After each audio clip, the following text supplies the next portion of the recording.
Hi, dear friends and subscribers of Cricket Happenings. Welcome to this cricket show with your host Ram today, the Cricket Happening Show. As you know, there are not international matches, anything happening. Like we have the fourth one-day international coming up between England and Sri Lanka, and then we have the new stadium, Dominica and Roseau, actually hosting the first ever Test match between India and West Indies over there. So there's time met for that. So what I'm going to do is I'm just going to cover some cricket news that's making the headlines today. One is one news which I actually spoke about. I just briefly touched on that yesterday, and that was regarding Ramnaresh Sarwan, who has been actually dropped for the final test against India. Now, Kiran Powell has been roped in. Now, Kiran Paul has been scoring very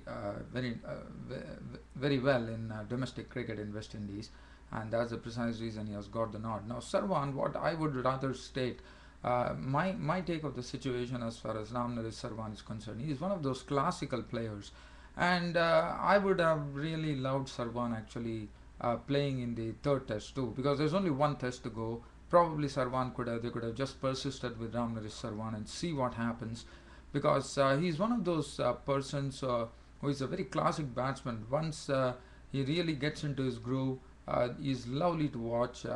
Well, he might not be a connoisseur's delight for sure, but he and Chandrapal are probably the rocks of the West Indies cricket team. He's probably out of form. Probably I would have persisted with him for the final test. So that's for the West Indian selectors to actually think about that. Now, the other news is that the chief of selectors, Krishnamacharya Srikanth, has given a lot of support to Yuvraj Singh and saying that his one-day form would easily get translated into the test matches, and one hopes that happens when Yuvraj goes on the England tour. And so that's another news. The I don't have much to really say here. Now, the other news that I can cover about is this is a match which happened yesterday, because I don't have much to talk about. Probably I thought I would share this information with you. I know some people are not really keenly following this, but for me, cricket is something that I love, so I don't mind talking on any of those matches. And this match is the Tri-Series, which is being played in Harare Sports Club in Zimbabwe, between the Zimbabwe 11 and South Africa A and Australian 11, which really gives an opportunity for Zimbabwe to show what they are capable of and see how good they are. But so far, Zimbabwe has not won any matches. In fact, yesterday there was a very close match. In fact, Zimbabwe came very close to winning that match. Actually, South Africa A were the first ones who got strike, and they made 238 batting first for 9 wickets. Jax Rudolph made 98 of 125 balls with 2 fours, and other than that, contributions coming from Kuhn, who made 61 of 70 balls with 2 fours, 24 from Vernon Philander of 26 balls with 1 6, 238 for 9. The bowling, well, Prosper Utsaya was the best there, 10 overs numbered in 4 for 49.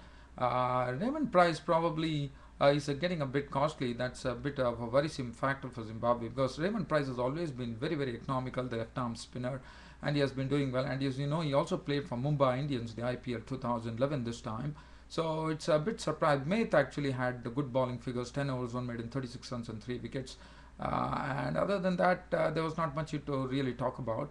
But as far as Zimbabwe 11 were concerned, Brendan Taylor, the captain, led the way with a very good 98 of 133 balls with 6 fours, a responsible 98.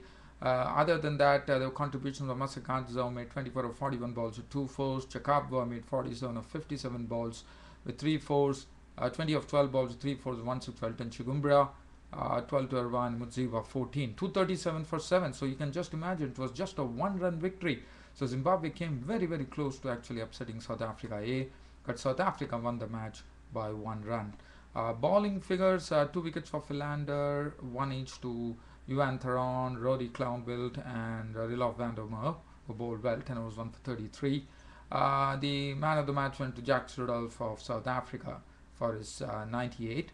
Now, that is as far as the Tri-Series is concerned. Australia and South Africa are definitely much stronger, but actually as Zimbabwe definitely stretched South Africa, and probably could have actually taken the match.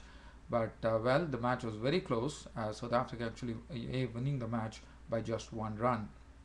Now, I'm going to take you over to Belfast in Stormont, where Ireland are clashing against Namibia. This is the Intercontinental Cup one-day match which is being played, and Ireland were actually in a very, very bad position. In fact, Namibia had done very, very well. In fact, their bowlers, C. Viljoen, 10 overs unmade and 38 runs and 3 wickets, 2 wickets to Westuen, 2 wickets each to Bard and Sinman, and 1 to Klasinga. In fact, the Namibian bowling was very, very good. In fact, they reduced Ireland at one stage to 146 for 7 in the 36th over.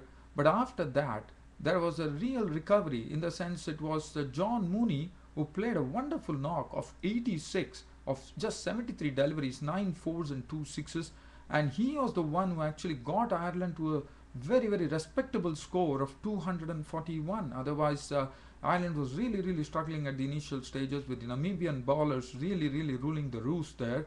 The only person who played there, Niall O'Brien, was looking good on 57 of 89 balls with 3 fours.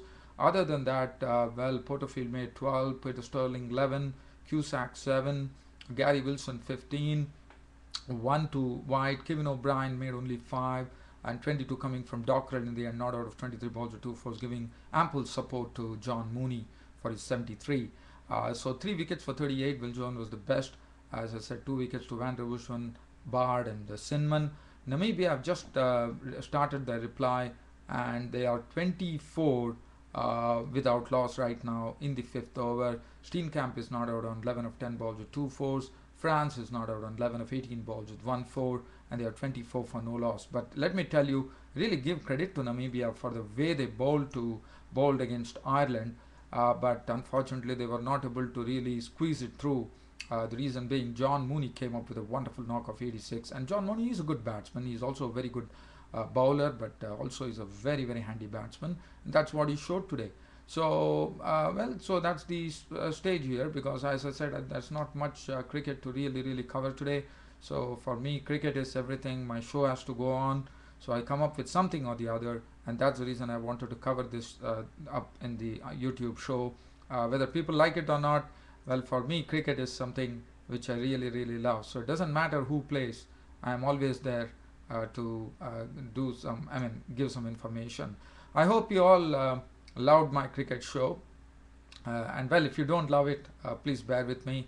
I just had to do something in cricket, and well, I also feel that all the other nations also has to be encouraged, because only if all the other nations, we can't look only at cricket, because cricket has to be developed, has to be taken to all the parts of the globe, and that is what ICC's main aim is, and that's what we have to do. So we need all the cricket nations, many nations, to come and play cricket, and cricket should get more and more popular all around the globe. That's what my aim is, and that's the precise reason, as and when I get time and as and when I find time, I actually cover all the nations. I mean, it doesn't matter to me which nation it is. I just want to talk about cricket, and that's what I'm doing. Thanks for your company, and thanks for watching Cricket Happenings. This is your host Ram, signing off. Thank you.